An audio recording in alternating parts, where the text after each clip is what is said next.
Welcome to Vivek 90.4 FM, नए generation का नया radio, where the students of Vivek High School Mohali bring the voices that matter, stories that inspire, and noises that deserve your attention.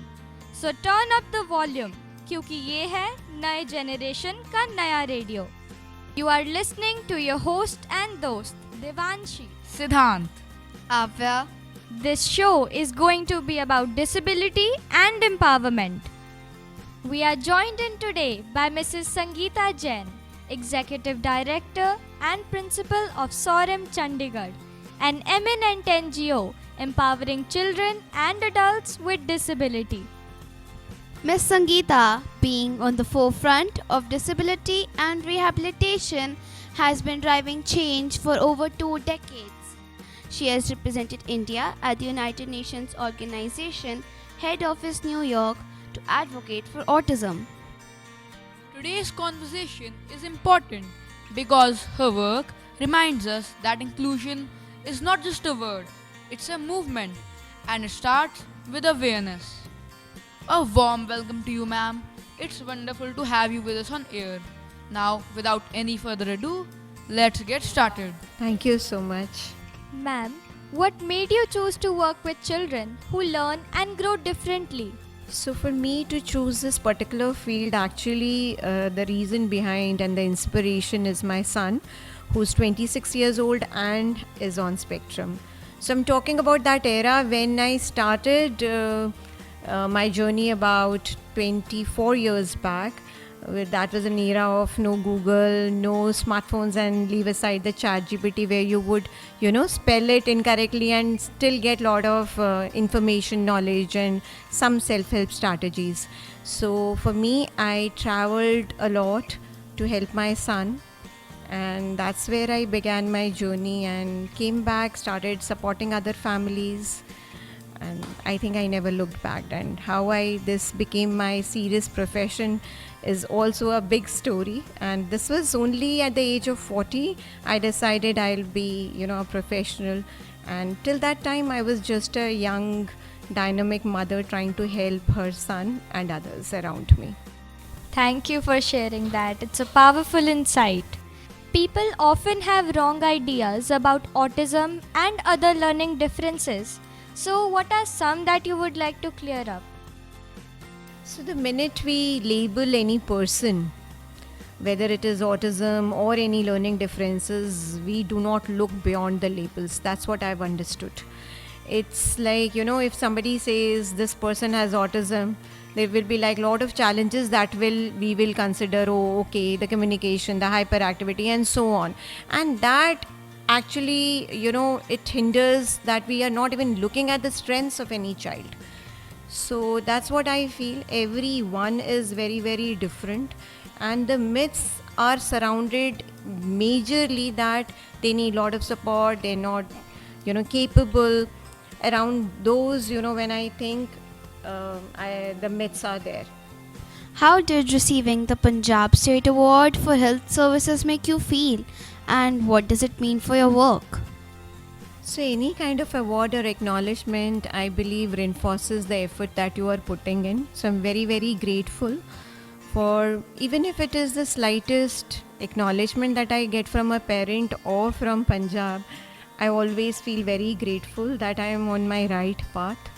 And this particular award actually was given to me without filling any nomination. So maybe this holds a little special place because I never asked. And anyone who's coming and giving you acknowledgement without any filling form or asking for it is definitely, it feels awesome. Congratulations. I love to see your efforts recognized. How can parents or teachers notice early signs that a child might need extra support? So for us to see the early signs or the red flags that we generally call in any child, the first thing is the developmental milestones, which are everywhere, and when you go to a doctors or pediatrician also, it's there, and parent must look out before the child goes to school also. So they need to take care of that neck holding, walking, sitting, and all those.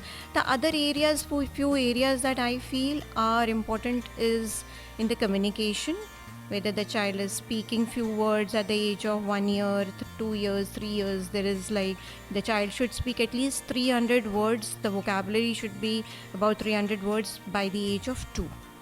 So maybe, but we cannot say like if the child is not speaking that the child may be on spectrum or has some learning differences. There are other factors like social skills like joint attention. I would say like usually when the child is about a year old, we show like, okay, look at the moon, look at that bird, and the child follows that gaze, through that pointer finger. So if the child is not looking and is not interested and is just in his or in her own world, that could be literally one red flag. It's of course not once, but if it's happening for a longer time, that could be one red flag. And the one thing that I've noticed about these children, they usually lack pretend play, like how 2-year-old would drape a dupatta and become mom and wear sandals and put lipstick and stuff, and the boys would carry their bags like as if they're going to office. So that pretend play is also sometimes missing. And if the child is rocking, flapping, whining, spinning, these could be the red flags. However, we can never ever label any child. This is only to understand more in detail if the child needs little bit of intervention. That's very helpful. Early awareness makes a big difference. I would also like to add here, like, the Google uncle or auntie says like no eye contact. And I think that's one of the area people usually say no eye contact, but that could also be very confusing. So the child could be shy or introvert, but that's like according to the Google, that's the first line that comes up is no eye contact. So I think I should mention that also. Ma'am, our listeners would like to know that why does having all kinds of learners together in the same school matter? So when we say all kind of learners, I think this room is an example of different learners. Like somebody is good orator, somebody has probably written the script, some people are on the cameras, and people who are organizing, who would be editing back end. You're all different. You said all you are in 8th grade, but you're all so different, right? And this is what I want to say over here. Whenever we talk about learner, whether they are from spectrum or with any kind of learning differences, so do we have. It's nothing that we all are same. Our learning capacities, capabilities, aptitude, way to learn is same. So it's just that when we label someone with learning disabilities or autism or intellectual disability, we feel they have nothing to give in. They don't have their strengths. So we all have their strengths, and I think strengths only make a beautiful team. So different strengths, and if you are good, if you are also good in something and you're also good in majorly, you will have a lot of competition. And you'll say, like, no, mine is better. And I think it's good to have different people with different knowledge, different learning capacities, and so that we can all contribute. And with special children also, it's with all those special needs, or they have their things to contribute. The things that we are talking about, humanity, kindness, authenticity, that's what they bring in. I feel they are the most beautiful souls who will forgive. Even if you said something to them yesterday, today, if you brightly welcome them as like good morning, they'll be like good morning. And whereas like neurotypical will have that kind of grudges. Oh, yesterday was like, now today it's a good morning. So I think we have so much to learn, the life lessons that we are forgetting in our day-to-day life. So it's nothing that they are not bringing anything to the community or to the classroom that we are in. So it's very important to have all different kind of learners. Beautifully put, ma'am. Inclusion benefits everybody. Ma'am, what do you think are some challenges that children with special needs face in regular classrooms? So for the challenges, there could be many, as we have when we say spectrum or we have different people, they might have different challenges. But majorly what I feel is the Indian system, school system, is largely concerned about the academics. And when we are trying to fit that child into one mold of doing this, it's not possible. We are all very different. We may learn very differently. And to me, when the child is not able to perform in the classroom, the child may get bullied or may feel misfit in the community. And the most important thing in the inclusion is to have belonging to that classroom. The minute you don't feel that you belong to that classroom because whatever is going around in the classroom, I don't understand, I don't know whom to talk to, from whom to seek help. And sometimes I've seen in government schools especially, children are asked to do 1 to 100 even if they are in 6th, 7th, 8th standard because they're not supposed to tell the child to go. I really do not know how this is going to be benefiting. So the child learns lot of behavior, difficult behaviors to either escape the situation or classrooms or to seek attention by doing something that's not socially appropriate. So there are a lot of challenges when we talk about in a typical classroom. And to name few is like definitely the difficult behaviors that they go through. There's a reason behind it.